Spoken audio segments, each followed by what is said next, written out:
So we're going to talk about closing costs. A lot of people don't realize that there's closing costs involved in buying a home, and what they are, how much they are, and how you can get money for closing costs if it's something that you didn't expect. Yes. So, okay, first of all, what are closing costs?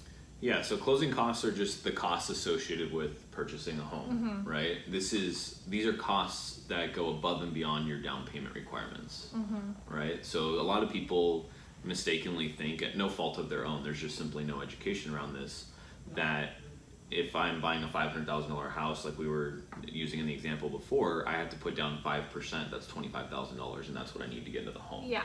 But they're forgetting that there's other costs involved. Those costs consist of title, escrow, lender fees, like your appraisal, insurance, your first 12 months of homeowner's insurance. We call those prepaid items. In total, closing costs usually range between 1% to 2% of the sales price. So on that $500,000 home, you can estimate anywhere between $5,000 and $10,000. A lot of those closing costs are dependent on the service providers that the seller is choosing.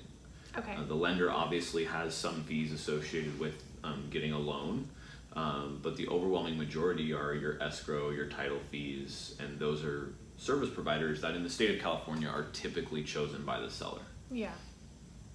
Okay. And if people don't have the money for closing costs, what are some alternatives? Can they finance it? Yeah, good question. On a refinance, they can finance closing costs, assuming there's equity available in the home. On a purchase, you don't have that option.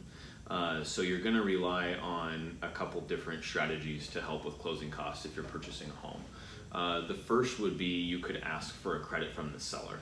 Right? That's a little bit challenging given the market that we're in. Yeah. Right? Sellers have more control than buyers right now. So it's hard to ask for things like that. But the market is starting to normalize a little bit, and you might see more offers with the seller paying some closing costs, or at least helping. Yeah. Right? Maybe not covering all of it, but maybe helping. That might become more popular. The other option would be gift funds. So I don't want to make any assumptions for anybody out there. I don't have access to gift funds personally, but we are seeing the baby boomer generation beginning to retire, and we're seeing a huge transfer of wealth to millennials and their kids. And so a lot of people do have access to gift funds, and for those people that would be a good resource to tap into, assuming you have access to it. You could borrow from a 401k or retirement plan, potentially, if So it's needed. kind of like all the down payment options Exactly. are also what you can do for closing costs. Exactly. And then lastly, you could work with your lender and ultimately get a credit from the lender to help with your closing costs. That usually results in a higher interest rate, Okay. right? But it is a possibility as well. Okay. Cool. So there you go, closing costs 101.